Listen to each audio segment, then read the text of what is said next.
Ni hao, moshiko shongo, wanjini, wo shi, winsenchu. Hola China, México, bienvenidos a este informativo Chinatown TV News por Internet.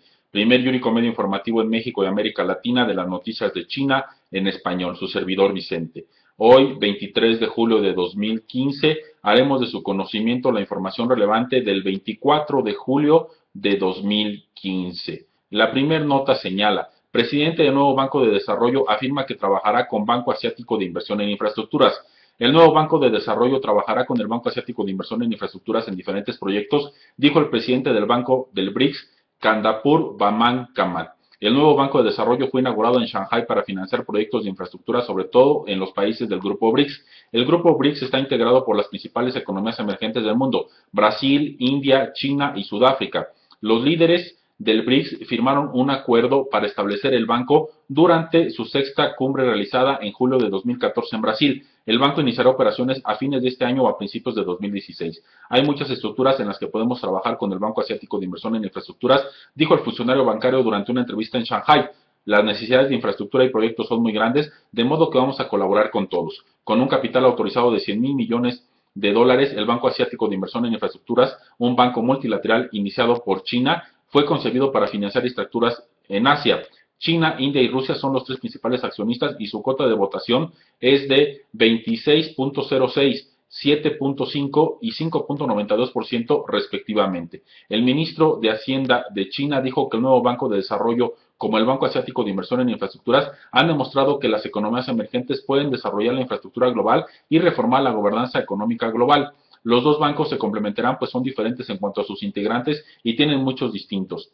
La demanda global de financiamiento para infraestructura es enorme, se dijo. Otras instituciones, como el nuevo grupo del Banco Mundial, han expresado su intención de trabajar con el nuevo Banco de Desarrollo. Estamos comprometidos con trabajar de manera estrecha con el nuevo Banco de Desarrollo y otras instituciones multilaterales con ofrecer nuestro conocimiento y financiar de manera conjunta proyectos de infraestructura. Este tipo de asociaciones será esencial para alcanzar nuestros objetivos comunes de reducir la pobreza extrema para 2030, impulsar la prosperidad compartida y reducir las desigualdades, dijo el presidente del Grupo del Banco Mundial. Pero antes de cualquier cooperación, el presidente del nuevo Banco de Desarrollo dijo que es importante que la institución recién creada tenga una base firme. El primer paso es establecernos y tener políticas y marcos correctos, señaló. El nuevo Banco de Desarrollo tendrá un capital inicial autorizado de 100 mil millones de dólares y un capital inicial suscrito de 50 mil millones de dólares compartidos de manera equitativa entre los 5 fundadores.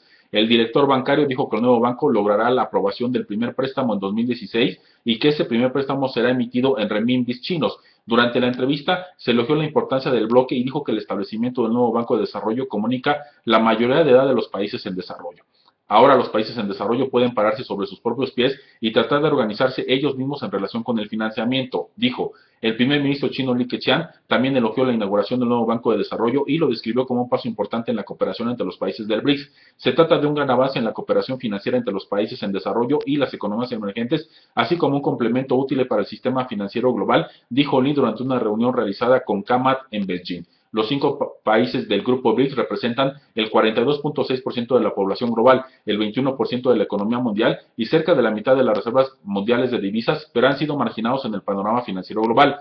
El Fondo Monetario Internacional acordó en el 2010 otorgar a las economías emergentes un voto más amplio en la toma de decisiones, pero la reforma fue bloqueada por Estados Unidos, a pesar del hecho de que más de 140 países la aprobaron. Otros bancos de desarrollo regionales están dominados sobre todo por los países desarrollados. Las naciones en desarrollo se quejan de que los préstamos provenientes de organizaciones como el Banco Mundial siempre vienen vinculados con condiciones. La demanda de nueva infraestructura está aumentando en todo el mundo, pero algunos países ricos se muestran cada vez más vacilantes en cuanto a otorgar préstamos, dijo un experto del grupo BRICS de la Universidad Fudan de Shanghai.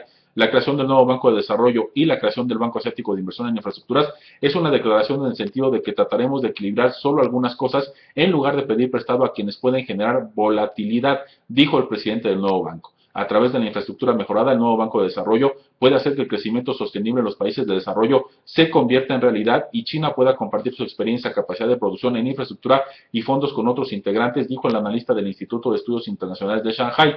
El presidente de la nueva institución tiene el mérito de haber convertido el ECC Bank en uno de los prestamistas privados más grandes de la India durante sus 13 años como director gerente y director general de la institución. Kamat pasó varios años en el Banco Asiático de Desarrollo y prestó sus servicios como presidente no ejecutivo de ECC y del gigante hindú de software Infosys, concluye esta nota. La siguiente información señala, China abre importaciones de petróleo a refinerías privadas. China ha autorizado a las refinerías privadas importar crudo, abriendo un sector altamente monopolizado, anunció el Ministerio de Comercio del país.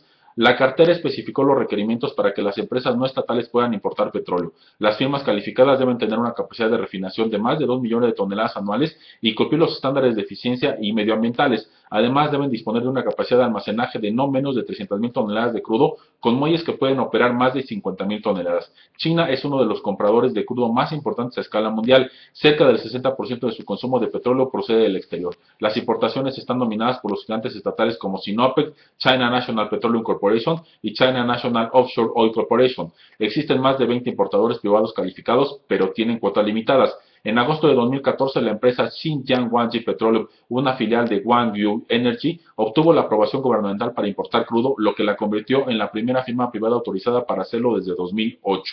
Concluye esta nota. La siguiente información: sube déficit en liquidación de divisas de bancos de China en primer semestre. China ha vuelto a registrar un déficit en la liquidación de divisas en el primer semestre de este año, con un volumen mayor respecto al registrado en el segundo semestre de 2014, según muestran los datos oficiales. Los prestamistas chinos compraron 865.500 millones de dólares en divisas y vendieron 971.900 millones de dólares, lo que arrojó un saldo neto de ventas de 105.400 millones, dijo la portavoz de la Administración Estatal de Divisas. El déficit en la liquidación de divisas se situó en 62.500 millones de dólares en el segundo semestre de 2014 y China mantuvo el superávit en 2014, pero el volumen se contrajo de forma significativa, lo que indica un retroceso en los flujos de capitales hacia el país. Las fluctuaciones en los flujos transfronterizos de capitales se han estabilizado recientemente, dijo la portavoz. El déficit en la liquidación de divisas alcanzó los 91.400 millones de dólares en el primer trimestre, pero se contrajo hasta los 13.900 millones en el segundo trimestre. Tan solo en abril el déficit llegó a 17.300 millones de dólares, pero el mes de mayo concluyó con un superávit de 1.300 millones de dólares y junio registró un balance favorable de 2.100 millones. La fortaleza del dólar ha sido un factor clave en los flujos transfronterizos hacia el exterior de capitales de China en el primer trimestre, pero la velocidad de tales flujos bajó en el segundo trimestre. No se han producido salidas continuas de gran escala de capitales en el primer semestre de este año. La presión en el segundo trimestre fue baja comparada con la del primero, dijo la portavoz. Las reservas de divisas mostraron una situación similar al registrar un descenso de 113.000 millones de dólares en el primer trimestre, pero de solo 36.200 millones en el segundo trimestre, concluye esta información. La siguiente nota: Watchdog Forex alivia la preocupación por los informes de las salidas de capital. Watchdog restó importancia a los informes de las agencias extranjeras de las principales salidas de capital debido a las condiciones económicas de estancamiento del país, mientras que las compras de divisas de los bancos chinos superaron las ventas por 13.9 mil millones de dólares en el segundo trimestre. El déficit se redujo considerablemente a 91.4 mil millones de dólares en los primeros 3 meses del año, dijo el portavoz de la Administración Estatal de Divisas. Del mismo modo, las reservas de divisas del país se redujeron en solo 36.2 mil millones de dólares en el periodo abril-junio, en comparación con los 113 mil millones de dólares de caída del primer trimestre, según cifras oficiales. El impacto del gobierno de Estados Unidos en la normalización de su política monetaria es un factor a considerar, por lo que la presión de salida de capitales se moderó en los pagos del segundo trimestre y transfronterizos, que eran mucho más equilibrados. Las cifras muestran que los agentes de mercado estaban más dispuestos a vender divisas en el segundo trimestre y que su motivación para comprar son menores. La recién compra y mejora de los principales indicadores chinos y el aumento de la estabilidad del yuan fueron los principales contribuyentes de la nivelación. Según cifras oficiales, la economía de China creció 7% interanual en el primer semestre, superando con mucho las expectativas, mientras que las exportaciones también sorprendieron al mercado al crecer 2.1% en junio, después de caer un 2.8% en mayo. La declaración de SAFE se produjo después de varios bancos de inversión extranjeros advirtieron de las principales salidas de capital de China, ya que el país enfrentó problemas internos y los Estados Unidos elevaron las tasas de interés, por lo que el dólar fue un refugio seguro para los inversores. Goldman Sachs estima que las salidas de capital superaron 224 mil millones de dólares en el segundo trimestre, lo que se describe como más allá de todo lo visto históricamente. Del mismo modo, JP Morgan afirmó que China fue el principal contribuyente a las salidas de capital entre los mercados emergentes en el segundo trimestre y dijo que espera que la tendencia continúe. Los inversores retiraron 142 mil millones de dólares del país en el periodo. También se dijo que un dólar más fuerte era a la vez un desafío y una oportunidad para China. El país tendrá que hacer frente a una mayor incertidumbre en los flujos de dinero transfronterizos y mayores dificultades para establecer sus políticas cambiarias. Sin embargo, el fortalecimiento de la moneda de Estados Unidos es un signo de recuperación en la mayor economía del mundo, lo que aumentará la demanda externa y proporcionará un entorno más normal en el que China puede continuar con sus reformas económicas y de mejoría, concluye esta información. La siguiente nota, cotizadas chinas de pequeña capitalización esperan incremento de beneficios en primer semestre. A pesar de la ralentización económica, las compañías cotizadas chinas de pequeña capitalización han mostrado su poder de recuperación, con casi la mitad de ellas anticipando incrementos de las ganancias netas en el primer semestre del año. Entre las 1.248 pequeñas empresas en las bolsas de Shanghai y Shenzhen, 515 pronosticaron subidas de los beneficios netos interanuales, informó China Securities Journal, periódico perteneciente a la agencia de noticias Xinhua. Entre ellas, 183 predijeron un aumento de más del 50%, con los sectores agrícola, computadoras y defensa como las más fuertes. Las cifras de Choice, un proveedor de datos financieros, muestran que 112 compañías esperan duplicar beneficios. Se estima que más de 200 empresas registrarán pérdidas. La economía de China está creciendo constantemente a una tasa más baja de los últimos 24 años, pero los nuevos modelos de negocios y las empresas creadas recientemente están dando nuevos bríos al crecimiento. La bolsa de China estaba entre las que mejor desempeño tenían del mundo a comienzos de este año, pero se ha desplomado desde mediados de junio. Las firmas de pequeña capitalización, en especial las relacionadas con el Internet, eclipsaron en su totalidad a la mayoría de las grandes valores estrella,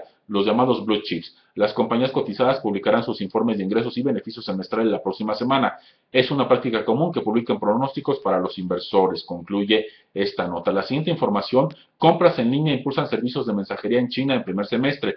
Los servicios de mensajería de China registraron unos fuertes aumentos durante la primera mitad del año, propulsados por las compras en línea, a pesar de la ralentización que vive la economía en general. El volumen de negocios de los servicios de mensajería y los postales subió un 43.3 y un 32.1% interanual respectivamente en el primer semestre, superando en gran medida el comportamiento de la economía, precisó la Administración Estatal de Correos. El comportamiento destacado se apoya en la creciente tendencia de comprar en línea de los consumidores chinos y el apoyo gubernamental del país, cuyo objetivo es que el desarrollo de esta industria contribuya a revivir el consumo interno. Con esas rápidas tasas de crecimiento, el sector de servicios de mensajería lideró la industria terciaria y fue un punto luminoso en medio de una economía en desaceleración. China ha comenzado a desarrollar los sectores de consumo y servicios como los nuevos motores para el desarrollo económico, creando favorables condiciones para los servicios de entrega, afirmó el subdirector del Centro de Desarrollo e Investigación de la Administración de Correos. Concluye esta información. La siguiente nota, zona de libre comercio de Tianjin rebaja restricciones a inversores foráneos en sector de entretenimiento. Una zona de libre comercio en la municipalidad septentrional china de Tianjin aseguró que permitirá a los inversores extranjeros establecer agencias de espectáculos y gestionar lugares de ocio con fondos totalmente foráneos. Los inversores del exterior ahora pueden montar sitios de entretenimiento en la zona de libre comercio sin tener que buscar a un socio chino, como imponen las restricciones actuales sobre la propiedad foránea. Los extranjeros también serán autorizados a crear agencias de espectáculo en la zona para ofrecer actuaciones escénicas en Tianjin. Para facilitar el acceso de los capitales extranjeros a los sectores culturales, Tianjin ha simplificado los procedimientos de revisión y aprobación en este aspecto, explicó un funcionario del Departamento de Cultura, Radiodifusión y Televisión de la ciudad. Los intermediarios necesitarán presentar sus solicitudes a las autoridades administrativas para gestionar las actuaciones escénicas en la ciudad, añadió. Además de Tianjin, Shanghai, la mayor metrópolis económica y financiera de China, también hizo lo mismo en su zona de libre comercio. 4 zonas de libre comercio en Shanghai, Tianjin, Fujian y Guangdong, todas situadas en la franja costera del país, han servido como escaparate para impulsar una mayor apertura del sector servicios de China a los inversionistas foráneos, concluye esta información. La siguiente nota, China abre investigación antidumping por acero eléctrico importado. El Ministerio de Comercio comenzó a investigar acusaciones del dumping, que consiste en la práctica de vender a precios por debajo del costo, referidas a acero eléctrico laminado plano de grano orientado procedente de Japón, la República de Corea y la Unión Europea.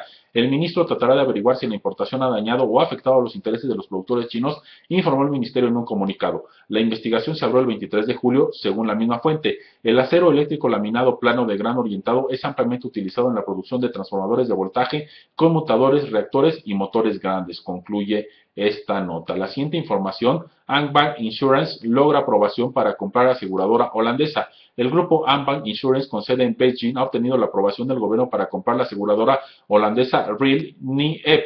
La Comisión Reguladora de Seguros de China anunció que la adquisición realizada por Andbank Life Insurance, una filial de Andbank Insurance, fue aprobada el lunes. Andbank podría pagar 150 millones de euros, unos 165 millones de dólares, a Real NB, explicó SNS Real, un grupo financiero que posee la aseguradora holandesa, en febrero. Además, agregó que Andbank también inyectará unos 770 millones y 1.000 millones de euros para recapitalizar la aseguradora y pagar otros 552 millones de euros en préstamos internos a SNS Real. Debido a las grandes pérdidas de su filial inmobiliaria Property Financial, SN Real fue financiada por Holanda a principios de 2013. Angband, fundada en 2004, posee unos activos de 800 mil millones de yuanes, cerca de 129 mil millones de dólares.